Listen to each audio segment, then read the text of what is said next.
மோசடி ராணி நிகிதாவிற்கும் தமிழக சட்டம் ஒழுங்கு ஏடிஜிபி டேவிட்சனுக்கும் என்ன தொடர்பு? விளக்கம் கொடுப்பாரா டேவிட்சன்?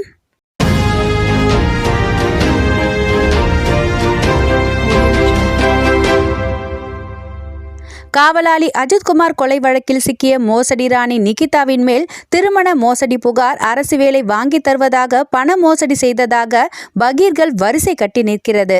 இந்த புகார்களுக்கு சிறைக்கு சென்று கம்பி எண்ணி வெளியே வந்த நிகிதா தனது மோசடியான வேலைகளை கைவிட்டதாக தெரியவில்லை.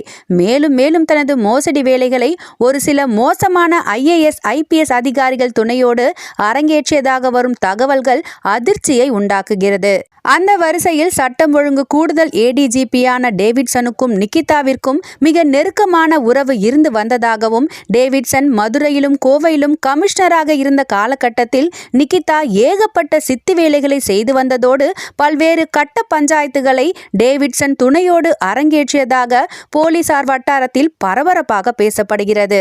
அதற்கு கைமாறாக டேவிட்சனுக்கு நிகிதா சொல்ல முடியாத சில மோசமான செயல்களை செய்ததாக போலீஸ் வட்டாரத்தில் கூறப்படுகிறது. கடந்த 15 ஆண்டுகளாக மோசடி ராணியாக வலம் வரும் நிகிதாவின் மேல் இதுவரை எந்தவிதமான நடவடிக்கைகள் எடுக்கப்படாமல் அவருக்கு பக்கபலமாக இருந்து வருவது டேவிட்சன் தான் என அவர் மீது இப்போது புகார்கள் குவிந்து வருகிறது. சர்ச்சைக்கு பெயர் போன டேவிட்சன் ஒன்றும் இது போன்ற புகார்களுக்கு சளைத்தவரில்லை. ஏற்கனவே அவர் மீது போலி பாஸ்போர்ட் வழங்கியது, அவருடைய மனைவி பெயரில் டிராவல் ஏஜென்சி நடத்தி அதன் மூலம் போலி பாஸ்போர்ட் ஆசாமிகளுக்கு விமான டிக்கெட் போடுவது, கோவையில் மர்மமான முறையில் இறந்து போன சர்வதேச போதை கடத்தல் மன்னனுடன் நெருங்கிய தொடர்பு, இவ்வளவு ஏன் காவல்துறையில் கிறிஸ்தவர்களுக்கு மட்டும் முன்னுரிமை கொடுத்து முக்கியமான போஸ்டிங் ஒதுக்குவது, தமிழகம் முழுவதும் அவருடைய உறவினர்கள் நடத்தி வரும் பாத்திரக்கடை, பெயிண்ட் கடை, சூப்பர் மார்க்கெட் உள்ளிட்ட கடைகளுக்கு மட்டும் நடைபாதைகளை பார்க்கிங்காக பயன்படுத்த சிபாரிசு செய்வது, தாழ்த்தப்பட்ட மிகவும் பிற்படுத்தப்பட்ட சமூக அதிகாரிகளை கீழ்த்தரமாக பேசுவது, நடத்துவது என அவர் மீது காவல்துறையிலேயே பல்வேறு குற்றச்சாட்டுகள் உள்ள மோசமான அதிகாரி என்கிற பெயரை கொண்டவர்தான் இந்த டேவிட்சன்.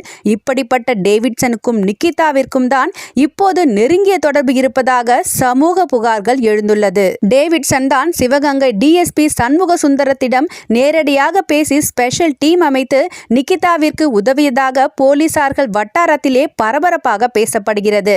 நிகிதா டேவிட்சன் நட்பானது கடந்த 10 ஆண்டுகளுக்கும் மேலாக நீடித்திருந்து வருவதாகவும், நிகிதாவிற்காக டேவிட்சன் பல்வேறு அதிகாரிகளிடம் சிபாரிசு செய்வதாகவும் இப்பொழுது தகவல்களை பரப்பி வருகின்றனர். இப்போது நிகிதா விவகாரம் பூதாகரமாக வெளியான நிலையில் நிகிதாவிற்கும் தனக்கும் எந்தவிதமான சம்பந்தமும் இல்லை என அவருக்கு நெருக்கமான அதிகாரிகளிடம் புலம்பி வருகிறாராம் டேவிட்சன். இது எந்த அளவிற்கு உண்மை என்பதை டேவிட்சன் தான் விளக்க வேண்டும் என்கிற நிலைக்கு தள்ளப்பட்டுள்ளார் டேவிட்சன்.